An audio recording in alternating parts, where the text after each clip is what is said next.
Good morning, everybody. Welcome back to Lydia's Plate. I'm Lydia, and today we're making soap on the homestead. So normally we do all lard soap, but today, just to show you how it looks when you're new at it and you're trying things, or even just because we want to try something new and we want to be real with you guys. So we're going to try it, see how it works. The recipe says it you can use, the recipe actually has 3 different oils in it, but we are using 1 cup of home rendered lard and 1 cup of coconut oil. So yeah, let's see how it goes. The first thing we want to do is dump all of our melted, this is coconut oil, so we're going to dump 1 cup of it into the crock pot. I like this recipe because it's so easy. I don't want to say it's foolproof, but definitely easy. And now this is 1 cup of lard.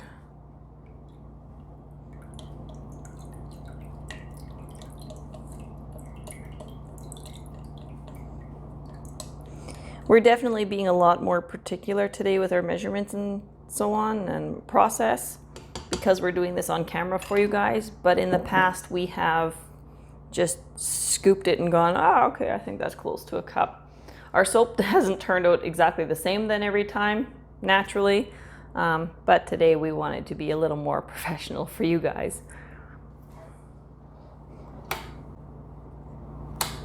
I'm going to turn that on to high and let that warm up, and in the meantime we're going to get ready to do the lye mixture. Another reason why we like this recipe is because it is that simple. Because it's a hot process method, meaning it's hot and cooked, it's not a cold process method.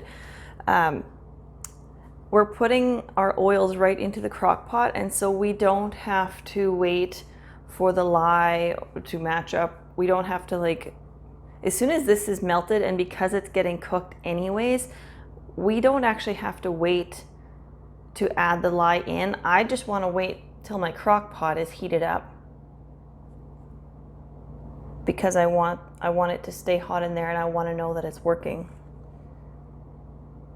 It's a crock pot from the local thrift store, so I've tested it once and I want to make sure. Oh yeah, there we go. I think it's starting to warm up. We got one once before and it didn't work, so we had already put our oil into there, or our lard, only to find out that it didn't work. So that was a little bit frustrating. This time we want to make sure it's heating first. And this recipe is also quite hands-off. So once we get this in here, we're going to use this immersion blender to get it to trace. You know, like when you're making pudding, for example, and you can start to see that it's firming up and it's starting to hold shape a little bit. You start to see these lines in there. That's what this is supposed to look like. And then once that's done, that takes, I don't know, what would you say, 5 minutes or less? About 5 minutes of constantly going with this immersion blender and checking it and watching it. And then after that, it just sits for 2 hours and does its thing in the crock pot. So that's why I say we love this recipe, because it's pretty hands-off. So I'm gonna measure off my water already. Yeah, this is getting warmer already. So I'm gonna measure off my water, and I need 3/4 cup.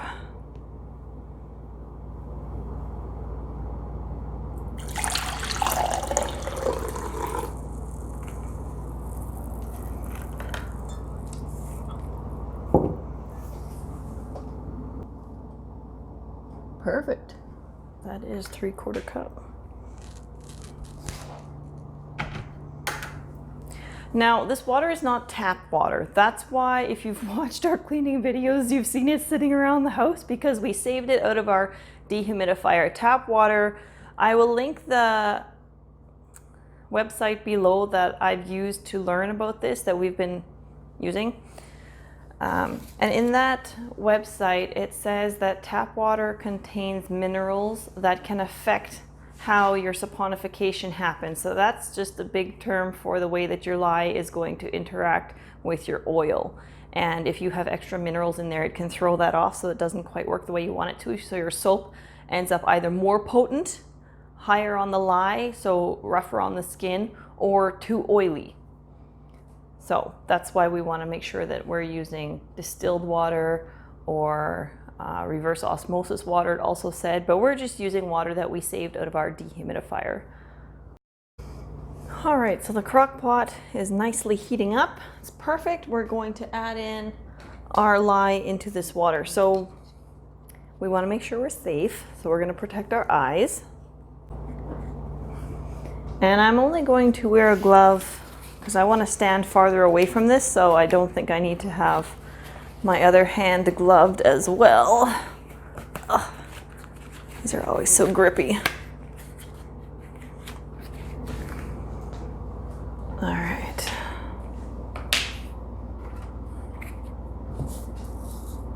It's quite chunky.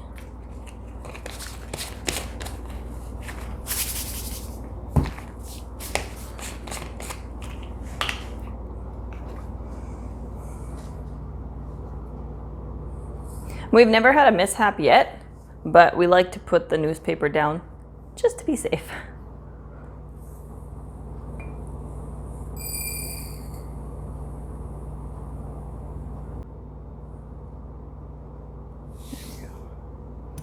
Now, the reason why I thought I didn't need to glove this hand is because I'm going to stand back. I don't want to be breathing in these fumes. Often we have done it under the range hood and had that on full power to suck up fumes. But today we're doing it over here for you guys, so I'm just going to make sure that I really stand back. So here we go.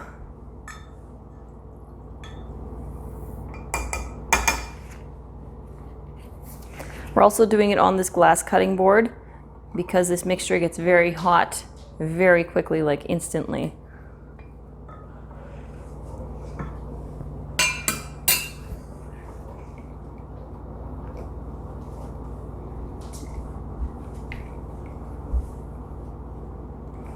We want to make sure it's all well stirred in. You definitely want to make sure that your lye is not clumpy either. Clumpy lye may be harder to get dissolved in. You know that your lye is done being stirred and ready to be added into your oils once this has gone totally clear, so it should be clear like water. I can feel the heat slightly on my index finger and my thumb. We've also found that you want to try to get the temperatures as close to each other as possible, the lye to your oils, so that it doesn't splash as much when you're adding the lye in. There we go, now we're going clear. All right, so that is looking pretty clear now. I think that lye is all incorporated.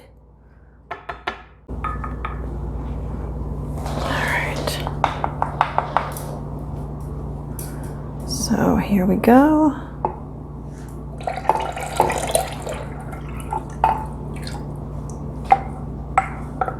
I'll start stirring it away though. All right, so I'm going to stir this lye into the oils a little bit here now until it starts to turn kind of milky white, and then we'll get going with the immersion blender.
There we go. Now we're just gonna let it do its thing.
All right, so our soap is just about ready. It has gone clear, translucent, and it's folded over on itself just like the website said that it would. It has not taken near as long this time, and rereading it again, I think we brought it a little more to trace than what we were supposed to, but that's okay. And that's part of why I wanted to film it and be live and real like this, so that you can see that even if you make mistakes, because it's been a year or 2 years since we've done this, so I didn't remember everything, and I thought I remembered enough that I didn't go back and read the website first. So this is to show you too that this doesn't have to be hard. It doesn't have to be complicated. You don't have to second guess yourself and think that you can't do it. You can do it. If you want to, just give it a try. What's the worst that's going to happen? So as long as you're being safe. So first things first, I'm going to get my pan ready. I have a bag here that I've cut apart a little bit, and I'm just going to line this pan with it because I want it to be easy to take out. If you line it, I'm lining it with the writing or ink side down into the pan, because if you do it the other way, the ink can translate onto your soap. I, for one, don't want that.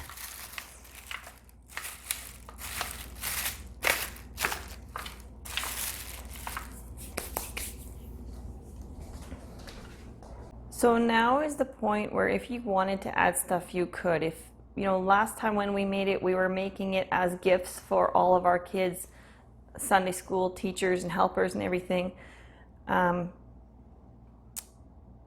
And so I wanted to make a couple different varieties. So I had taken just regular vanilla extract and poured some of that in, and I thought I had poured in a lot. And you could smell a little bit in the soap after it was all done, like the next day and everything when we cut it up. But when you washed yourself with it, you didn't get like this vanilla fragrance that you're like, oh, this is vanilla soap. So to me, it's pointless. It didn't help anything. Another thing we tried is that the website said you can put all kinds of essential oils in or even food ingredients. And I thought, well, what's even better than essential oils is 100% the real thing. So I think we had some oranges in the house and some grapefruits. So I took the peel from those two things, blended it up really, really fine, and added a little bit of that in. It turned the soap an orange color, and it didn't mold or anything, but again, you didn't get that scent when you were washing yourself with it. You smell a little bit as you're washing, and then after you're done, there's no scent whatsoever. So I thought that was pointless too. I've gone back to just good old-fashioned plain soap. It does the job, and I'm very happy with it. Another thing I really love about it is that with our cold Canadian winters, my knuckles will be all cracked and bleeding, extremely sore. All I do is flex a little bit like this, and I'll get another crack, and it's just oozing blood. Ever since we started using homemade soap, and I probably use it more than anybody else in the family because I use it for showering and everything, but ever since I started using it almost explicitly for washing my hands, it doesn't matter if I go away somewhere and I wash my hands with other soap there, my knuckles don't bleed anymore. The only time was last winter when I was not being quite so particular that when I was at home to make sure that I was washing with this soap, and then for about a week I wasn't being as diligent with wearing gloves when I went outside. And I was also not being particular to use this soap for washing when I was at home. If I'm away somewhere else, that's not going to matter. You're not going to stay home or always carry a bar of soap with you. So all of that didn't matter. But when I was at home, if I was washing more with soaps that were not this soap, for a week my knuckles did get bloody again. So then I had to use some lotion. So that's another thing I like about it, is that if you're using this and your knuckles aren't cracked and bleeding anymore, that's lotion that you don't have to be buying anymore or applying. I don't like greasy hands. I'm always busy working, and so I would work so hard to try to find a hand lotion that was non-greasy. And even though they would say they were non-greasy, I didn't always feel like they were. I would still leave fingerprints, or I still, didn't want to touch my hair after putting hand lotion on. So that is another reason why I love this soap. So I'm going to turn the heat off now because I'm ready to go. And this is also where if you think it has gotten too thick, you can add a little more of that distilled water in to thin it out.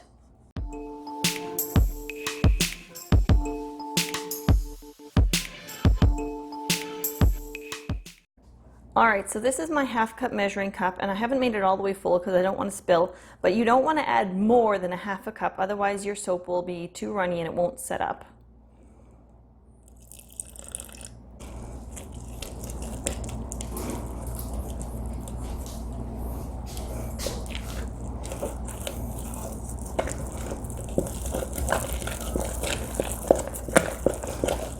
So you can see it still looks a little bit chunky. So I'll add a little more.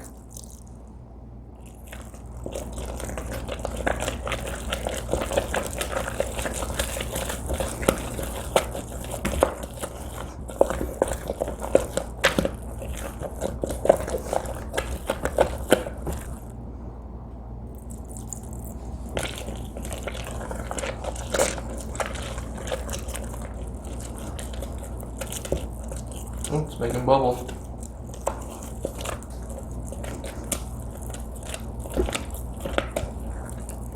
That's good. Probably too much of it. All right, there we go. We've got to get this into the mold.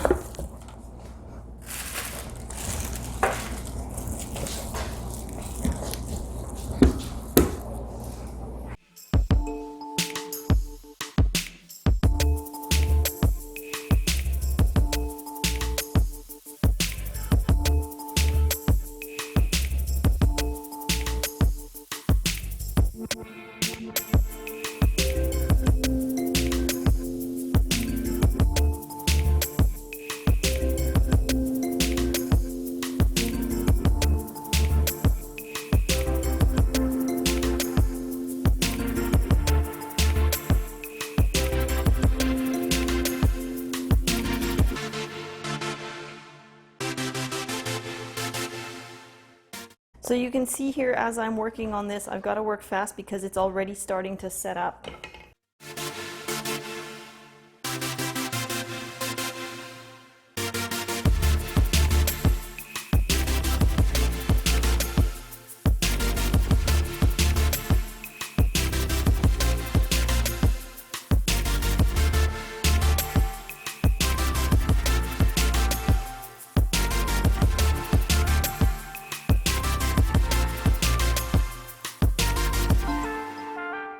There we go. So it's done. It's going to sit for 24 hours now. And then I can pop it out of here and peel the bag off, cut it up, let it sit for a week. I do have to cover this now first with wax paper.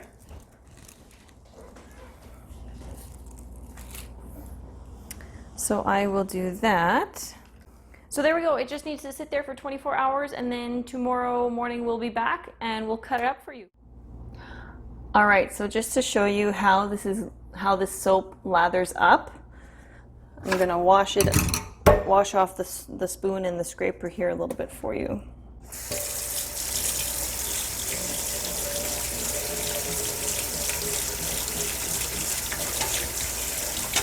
Getting lots of bubbles.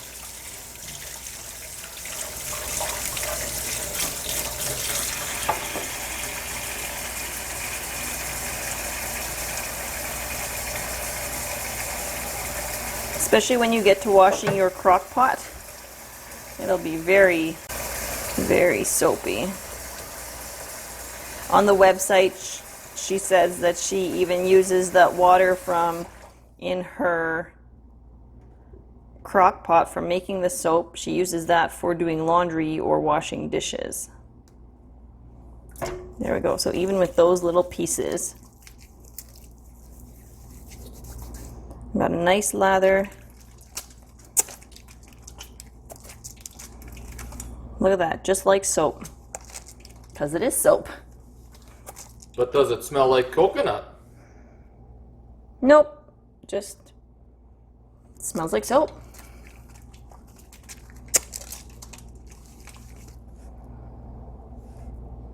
That I got on my nose. Nope, just soap.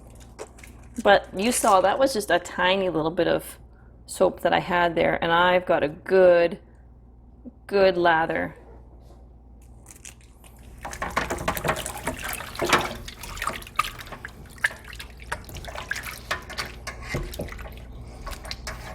Good morning, everybody. I'm back. Let's get this soap cut up and see what it looks like.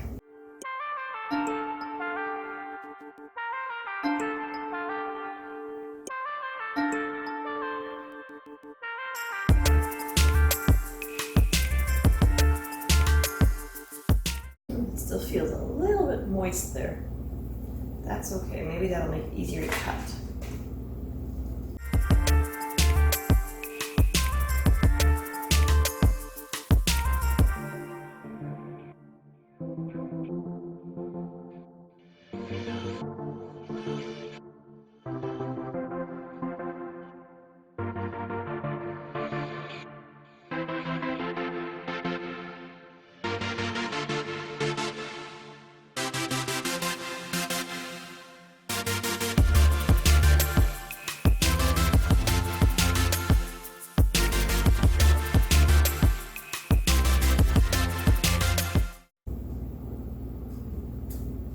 There we go. So we have nice bars of soap.